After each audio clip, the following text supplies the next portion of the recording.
Jezabel Dupont. Départ quasi imminent, messieurs.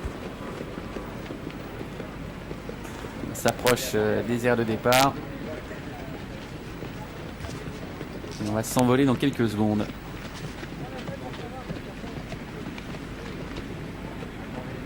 Voilà, regardez sur le gardinier qui est, semble-t-il, en bordure de piste, qui fait rentrer gentiment les chevaux pour qu'on s'élance. Attention, départ imminent. Et les voilà qui partent. Oh là là, ça s'est mal passé pour Jaina Giel qui a perdu un terrain précieux. Ça s'est relativement mal passé à l'extérieur pour le 10 Heinrich.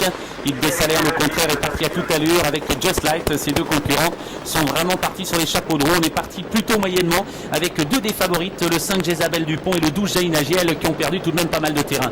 On se dirige vers le premier tournant avec Yves de Salerne en dehors qui va tenter de prendre le train à son compte. Il adore ça. Just Light qui essaye de le contrer légèrement. À l'arrière-garde, toujours les mêmes positions. Ça va mal pour un autre concurrent qui rétrograde sur un cartade. C'est Henri Le Foll, le numéro 3. On a disqualifié le 10 Heinrich. On a disqualifié, non pas encore, on n'a pas disqualifié le 3 Henri Le Foll, mais ce dernier est tout de même très attardé. Parmi les derniers, toujours les mêmes avec Jezabel Dupont et avec notamment le favori de cette course, le 9 Ergos. Il est écrasé d'argent. On va passer dans quelques secondes devant les tribunes avec Yves de Salerne qui est très nettement détaché du reste de ses adversaires. Il va vite, Yves de Salerne. Il précède Just Light et il précède Hermès Normand. Un peu plus loin, on progresse avec Hyperbole Duval, le numéro 7, tandis que Jaina Giel, elle s'est glissée à la corde et tente de revenir, mais ça va à une allure vertigineuse, ce qui ne permet pas pour certains pour le moment de revenir. Jezabel Dupont, elle tente de faire des efforts, mais elle paye un petit peu sa débauche d'énergie devant les tribunes. Yves de Salerne qui va bon train à un tour de l'arrivée, il est seul en tête, il précède Just Light. Un petit peu plus loin, Hermès Normand, là un autre cheval au galop, c'est Hyperbole Duval qui perd du terrain sur une incartade. Hyperbole Duval qui aura du mal à participer à l'arrivée, puis c'est le cas de Jezabel Dupont. Je crois qu'on est allé un petit peu vite avec Jezabel Dupont et elle rétrograde. Beaucoup de chevaux fautifs au début de la ligne d'en face. Yves de Salerne continue son petit bonhomme de chemin, il précède Just Light.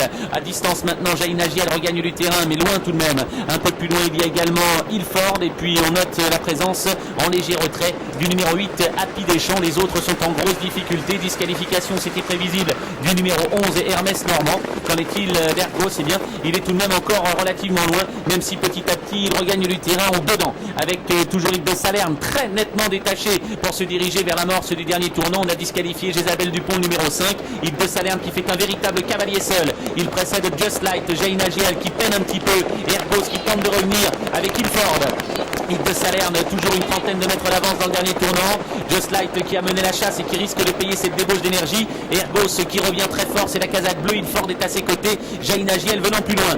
Entrée de la ligne d'arrivée sous l'impulsion du numéro 2 Yves de Salerne qui est très nettement au commandement. Il compte une vingtaine de mètres d'avance. Ergos essaye de se lancer à sa poursuite. Ilford va terminer vite. Quant à Jaina Giel, elle peine. Just Light n'en peut plus et Happy Deschamps a du mal. À 200 mètres du poteau, Yves de Salerne très nettement détaché d'Ergos avec Ilford qui est en troisième position, Happy Deschamps qui est quatrième, avec Yves de Salerne toujours en tête à 100 mètres du poteau. Même si Ergos refait du terrain, ce sera peut-être difficile. Ilford sera troisième. Yves de Salerne qui va conserver le meilleur jusqu'au bout devant Ergos et Ilford. C'est Yves de Salerne qui l'emporte. La deuxième place pour Ergos, la troisième pour Ilford et la quatrième pour Happy Deschamps devant Invocateur. Merci Bruno. 2-9 FS, arrivé provisoire de cette troisième course. Yves de Salerne s'impose pratiquement de bout en bout, 12,30 €. La deuxième place pour Ergos, une nouvelle fois à l'arrivée, 2,40 €. C'était bien sûr le grandissime favori. Et puis Ilford, le numéro 1, troisième à la cote de 22,90 €. Une course un peu décousue. On a été vite en tête et derrière, et bien progressivement, quelques chevaux se sont éliminés par eux-mêmes, se montrant fautifs. À l'image du numéro 10 Heinrich, assez rapidement. Puis un peu plus tard, Henri Le Foll, Hyperbole Duval. Sans oublier Hermès Normand et Jezabel Dupont. Ergos a eu le mérite de revenir prendre la deuxième place, lui, alors qu'il avait pris un départ très moyen. Grand coup de chapeau au jeune partenaire du numéro 2 Yves de Salerne, car je peux vous dire qu'il a fait un travail d'orfèvre. Le cheval s'était montré fautif sans arrêt au canter et finalement, eh bien, sur un bon départ, il a su prendre le commandement, ne plus le quitter.